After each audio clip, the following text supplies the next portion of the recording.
여러분, 오늘 우리에게 일러주신 말씀은 예수님이 겸손으로 모범을 보이셔서 그 예수 믿는 사람은 정상적이라고 한다면 이 모델이 있어야 하잖아요. 그 모델이 어떤 사람으로 정해지고 설정되어지면 그 사람이 실망을 주면 같이 실망한 거예요. 그래서 야, 믿어봤자 필요 없다. 그런 사람도 넘어진 내가 어떻게 따라가랴 하면서 쉽게 무너진 것을 볼 수 있어요. 그래서 그럴 때마다 우리는 그 설정을 누구한테 쉽게 하느냐, 바로 모범자 되신 예수 그리스도. 우리가 어제 아침에는 겸손의 생활이라고 하는 그 제목으로 말씀을 드렸어요. 겸손의 생활이 우리에게 정상적인 그리스도인이다. 그렇다면 그냥 바울이 강조했던 그 내용으로서 끝나는 것이 아니라 바울은 믿음의 주가 되신 예수 그리스도가 우리에게 모범으로 겸손의 모범을 보이셨다. 이걸 강조하고 있는 내용이 오늘 본문의 말씀이에요. 그러면 본문의 말씀 속에서 예수님이 겸손의 모범자로서 그 보이셨던 것을 강조하고 있는데, 예수님은 그 어떤 면에서 우리에게 모범자로 보이시느냐. 첫 번째로 이 그리스도의 마음을 품으라, 이런 말씀을 가르쳐 줬어요. 이 그리스도의 마음, 곧 예수의 마음인데, 우리 성경 5절 말씀 봅니다. 너희 안에 이 마음을 품으라, 곧 그리스도 예수의 마음이니. 예수님이 본을 보이셨는데 그 이유에 대해서 어떻게 본을 보이셨냐는 6절, 7절, 8절까지 나와 있는데, 여기에서 핵심의 강조는 예수님의 마음을 품으라. 그런 마음을 품는데 그 어떻게 한 마음이었길래 그러느냐. 그 마음은 모두 자신을 비웠다는 거죠. 자신의 모든 걸 비고 욕심 차리지 아니하고, 사람이 욕심이 잉태하면 죄를 낳고 죄가 장성한 적 사망을 이루리라 라고 있죠. 야고보서 1장 15절에. 그렇기 때문에 우리 어떤 일이 있더라도 낮춰야 된다. 마음을 비워야 된다. 어떻게 보면 이방적인 불교 비워야 된다. 비워야 된다. 이런 말을 강조하면 비슷하죠. 그런데 할 수 없는 것을 비운다고 할 때는 내가 몸부림치다가 어느 순간에 욕심이 생겨버리면 무너져요. 그러면 기독교도 마찬가지지 않느냐. 그런데 기독교는 거기에 할 수 없는 것을 했을 때 여기에 어떻게 하냐면 바톤을 우리가 이어줘야 해요. 내가 하려고 하다가 안 되고 실망하지만은 주님, 나는 할 수가 없습니다. 나는 연약합니다. 인간의 속성이 이렇다는 걸 알았습니다. 주님, 나를 사로잡아 주시고 성령으로 감싸 주시고 성령의 충만함을 주옵소서 하면서 의지할 때 내가 의지해보고 내 의지로서 해봤는데 안 되더라 이거죠. 그럴 때 포기하지 말고 우리는 성령을 의지해서 성령의 역사하심을 통해서는 다 되기 때문에 술 취하지 말라 이는 방탕한 것이니 오직 성령으로 충만을 받으라 했던 이유가 그거예요.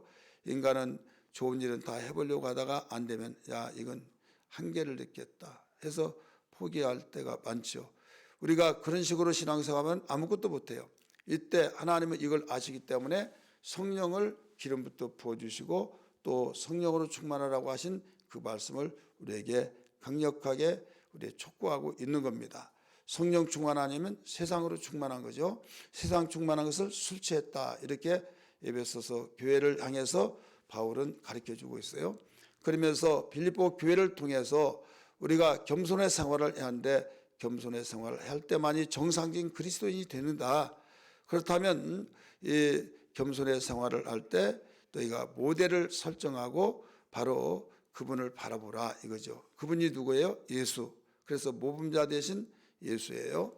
그 겸손의 모범을 보이신 그분은 십자가를 치실 때 어떻게 졌느냐. 영광을 받으실 분인데 영광을 다 포기하시고 자기를 비워서 하나님과 동등됨인데 동등됨을 취하지 않았다. 동등됨을 취하지 않는데 오늘 5절에서 6절에서 가르쳐주고 있죠. 한번 6절 볼까요? 시작. 그는 근본 하나님의 본체시고 하나님과 동등됨을 취할 것으로 여기지 아니하시고. 하나님의 본체다 이거죠. 우리는 그 본체 모양으로 이루어진 거죠. 하나님은 하나님의 본체, 영의 눈으로 볼 때 보이지 않는 영적 존재이지만은 예수님이 땅에 오심으로써 예수가 누구냐? 하나님입니다. 하나님 눈에 보이지 않지 않느냐? 근데 육신을 짓고 오셨는데 하나님의 본체다. 우리는 그 본체에서 카피해 가지고 모양을 따라서 지은 거예요. 그래서 이렇게 본체가 되신 분이 그 하나님과 동등됩니다. 똑같다 이거예요. 하나님이다 이거죠. 아버지가 하나님이시오, 아들이 하나님이시오, 성령 하나님이시오, 삼일체 하나님이 한 분이신데 인격이 각각 다를 뿐이죠. 근데 그 동등됨을 취하지 아니하시고 오히려 종의 형체를 입었다. 하나님의 본체 자체는 인정하고 그 하나님이신 건 인정하지만은 이 자기를 낮춰서 그 종처럼 생활을 했다 이거죠. 이것은 자신을 비우지 않으면 안 되죠. 아버지, 내가 무슨 죄를 짓길래 그렇게 나를 낮추십니까? 죄는 인간들이 죄 짓고 왜 내가 그런 억울한 일을 당해야만 됩니까? 여러분 그렇게 생각할 수 있어요. 근데 그게 뭐냐면 나를 내려놓지 않겠다는 거죠. 낮추지 않으면 그렇게 돼요. 내가 잘못 없는데 왜 내가 먼저 사과하냐? 여러분 이게 우리의 일반적인 그 상식이죠. 우리가 어렵지 않게 많이 듣죠. 예수님 믿지 않은 사람들은 그렇게 나갈 수 있다 할지라도 예수 믿는 사람은 내가 잘못 없더라도 상대방의 잘못했다고 하기를 기다리다가 안 되면 주여 하면서 나도 자존심이 있으니까 그러나 그 영혼을 살리기 위해서는 내 자존심을 내려놓고 정말 차라도 한 잔 마시면서 허탄하게 이야기하면서 무슨 오해가 있냐 이런저런 이야기를 하면서 거기에 이런 일이 있다 그러냐고 나도 나름대로 저긴 듣고 보니 참 미안하다 하면서 정말 그러면 그 모든 뒷책임은 내가 자존심이 있어 그렇지만 그 영혼을 살리기 위해서는 내가 이럴 수밖에 없다. 예수님이 오히려 자기를 낮추시고 죽기까지 복종했지 않느냐 이걸 생각해 볼 때 우리가 주님의 사랑으로 겸손함으로 우리가 이런 삶이 되어질 줄 압니다.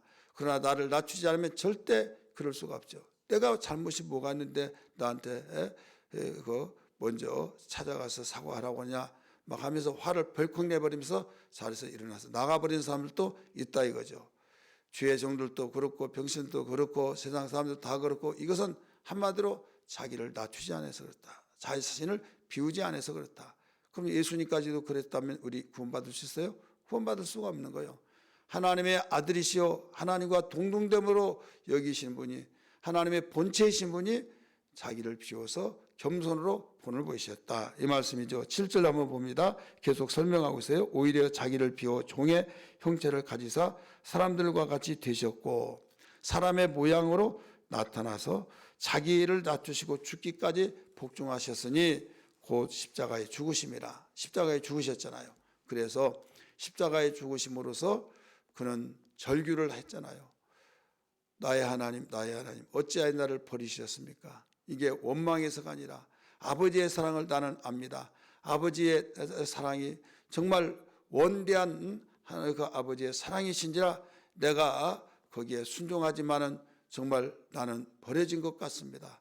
나를 버려서라도 이렇게 인간의 모든 죄를 해결해 주시고 살리기 위한 아버지의 사랑에 내가 모두 순종했습니다. 다 이루었습니다. 이런 감격 속에 힘들었던 것이지만은 아버지의 사랑에 의해서 모든 것을 감당했습니다. 그런 절규에서 그래서 엘리엘리 라박사박다니 이 고백으로 하시고 다 이루었다 하시면서 운명하셨다고 그랬죠.